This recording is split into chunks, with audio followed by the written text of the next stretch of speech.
So I went to the filling station to fill up my tank, and after filling it up, I couldn't start the car. The car wouldn't start. I just couldn't figure out what exactly was going on. I mean, I just put in some gas. That's about it. Now this car wouldn't start. So I went up and popped the hood. But before that, I noticed the oil lamp light was on. So I thought maybe it was um,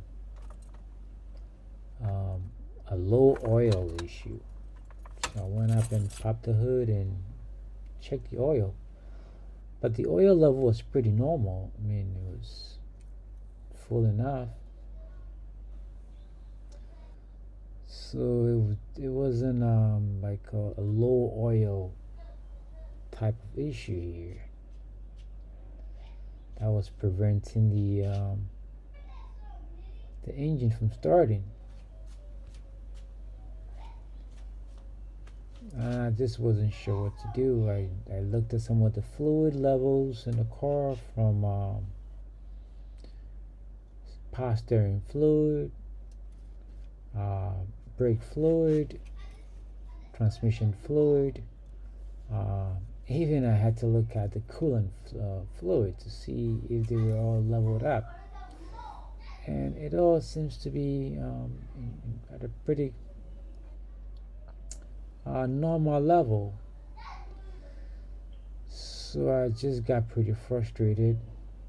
Wasn't sure what to do next. I even checked the starter. Yeah, I even checked the starter because I figured maybe it might be a starter issue. But the starter is pretty new. It's been I installed it about 3 years ago, and it's original that I had imported. So it's in really good shape. I wouldn't think it would be a starter issue, considering it's been there for less than 3 years, or it's about 3 years actually.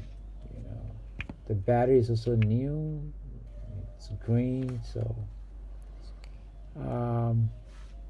so like I said, yeah, I wasn't sure what to do. I was like, what's going on over here? So I ended up, calling up the tow truck, to come and tow the car back to my garage, so I can better take a look at the issues and see what I can do or how I can fix it. So that's pretty much how we got to this garage series, folks. We have a no engine start. And it looks like we're going to have a lot of diagnosis to go through. Now, since this is not a check light engine, I couldn't use the ODB to figure out what's going on. I just have to basically try and error, go through the various stages of how a car actually starts and step through the processes to see if I can get to the bottom of the problem. Yeah, so let's get into it, folks.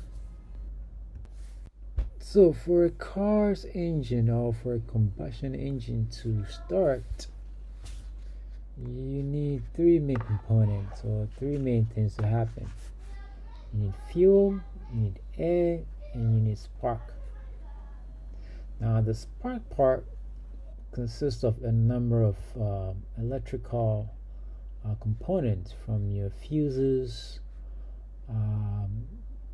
your relays, your spark plugs, your coils, what have you. So if you really want to get to the bottom of this problem I've been facing over here, while you have a no start, you're gonna have to really understand how a combustion engine really works, because that's gonna help you a lot. Try to understand, or try to better troubleshoot the issue that you're facing. So I got to work and working through that same process. So we got fuel, we got air, we need to look electricity or spark. Usually the spark is coming from the spark plugs, and the spark plugs consist, like I said, has got fuses, relays that needs to come together, work together to get some of these electrical components going and firing out for your combustion to really take effect and have your car ignited. So I'm going to go through all of those little steps here and see what I can arrive at the problem, and hopefully find a solution to this no start problem I'm facing.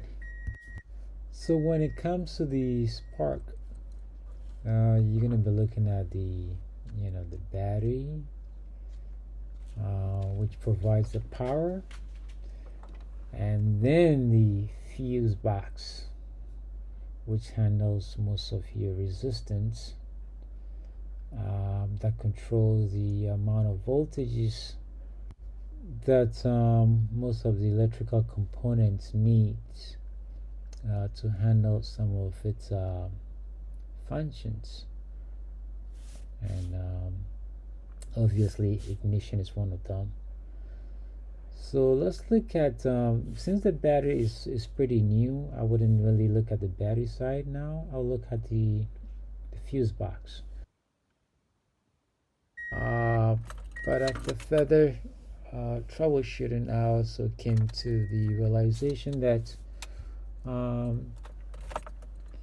spark plugs had some issues. So I decided to open up the cover valve and see what's going on in there. And it turns out the spark plug well has been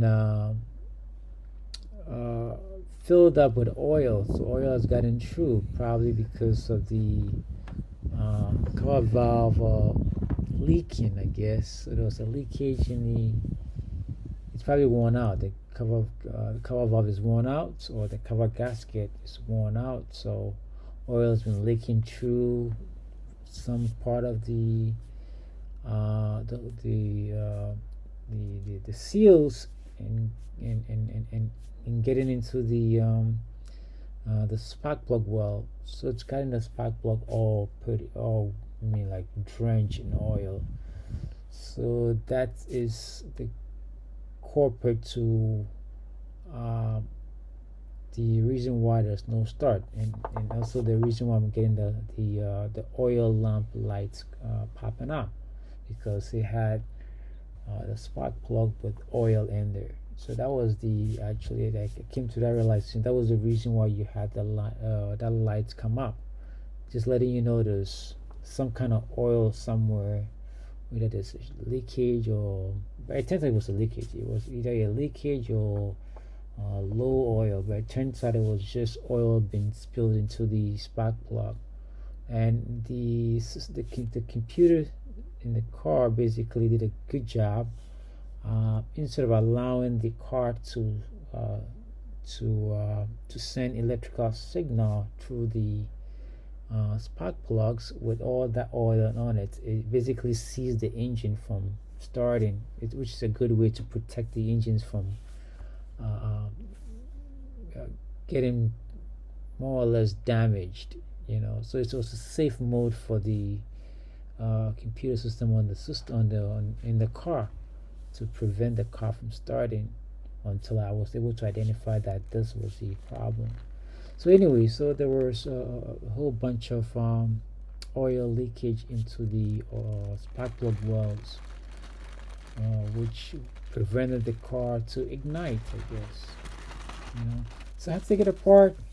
So I had to take out the spark plugs apart, take out the cover valve, and then get a new replacement. I think I've had it for some time now. So yeah, the cover valve gaskets, it's been on there for quite a number of years now, and maybe it's just due for replacement. and so I had to take it apart, take it out, and get a new one on there, and put it back up, and hopefully it would create a tighter seal this time.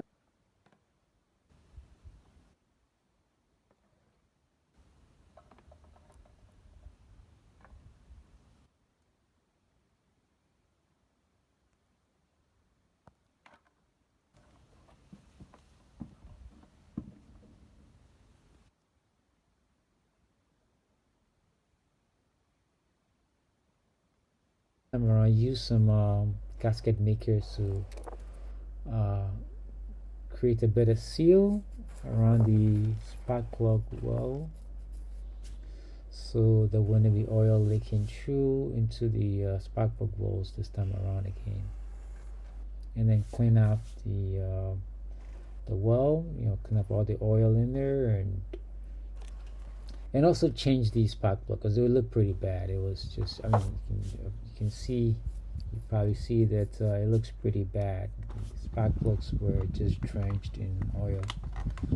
It's definitely no good. So this is a better, uh, uh, better solution or better option to just get it replaced. So I got a iridium spark plugs, which I've always been using. That's the new replacement.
And then we do have relay tester, and with the relay tester, a couple or that number of ways to test your relays. You can either use a 9-volt battery to check if the switch within the relay works by by putting on two of the pins to see if you can to hear if you can to see if you can get a click sound to let you know the switch is working. But that doesn't really tell you if it has a good resistance or not. It's just telling you that the fuse works okay in there. So if you use a 9-volt battery to test your relays, it's just telling you that the fuse, the switch within the relay works or doesn't work by the sound that you get. If you don't get any sound, it means the switch is not working in there.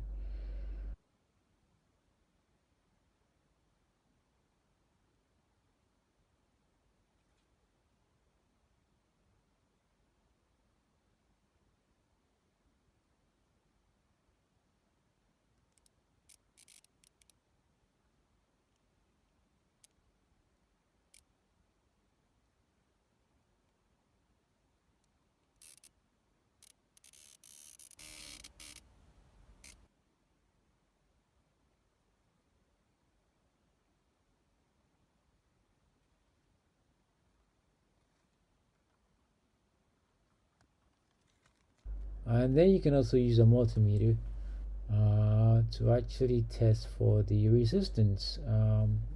So put your multimeter in the ohms um, uh, the ohms point or spot, and then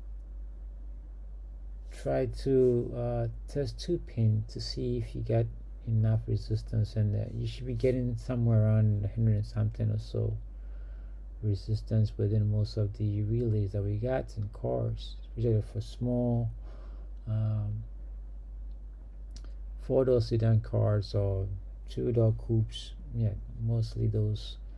You're supposed to be getting about 104 ohms or so to as a standard resistance. Uh, that tells you the relay is working. Or you can just get a relay tester, which is just a combination of um, the 9 volts and then the multimeter working together. Supplying the 9 volts, supplying the voltage to see if the switch works within the relay, and then the multimeter telling you if you have good resistance in it. And that's just all in this other device that's used to test the battery. The battery is okay. If it's in good level in terms of its polarity, as well as the alternator, and then if I'm not mistaken, the starter. So it gives you like a 3-in-1 testing device. So you can test your starter, you can test your battery, you can test your alternator. So yes, so these are some of the tools that I'm using for this challenge that I'm facing here. Hopefully, I'll be able to arrive at the problem and have the answer to resolving it.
So after going through all of that testing, I was able to identify two fuses that were um, not working. Relays were it seems to be fine, but the two fuses that were not working were the main 30 amp fuse, and then that's under the hood, and then the starter fuse, which is under the steering wheel, uh, the steering wheel um, on the driver's side that had that wasn't working out. That's the 15 amp fuse that wasn't working.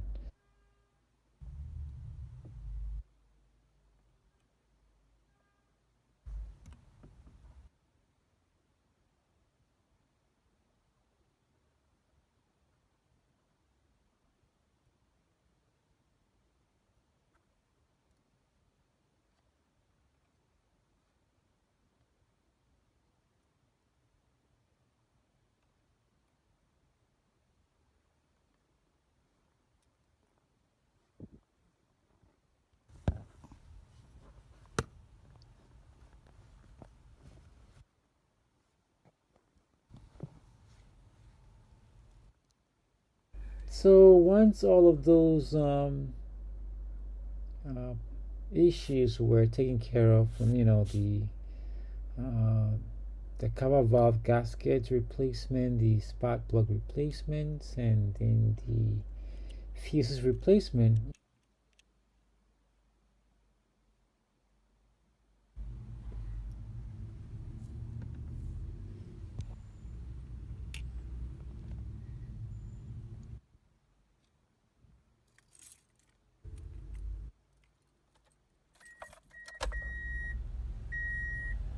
Yeah, the car was able to start up again. It was able to ignite because if you have um, there's no more oil inside the wall, so the ignition was able to allow the spark plug to fire up uh, and get the engine started again. So that was quite a lot of work. I mean, quite a number process I had to go through um, just to identify those problems. But it was all worth the learning process, I guess. So, anyways, we got the car back up, igniting and working. So that's a good thing. Always, something you gotta fix. And once you do, you always get a good result out of it.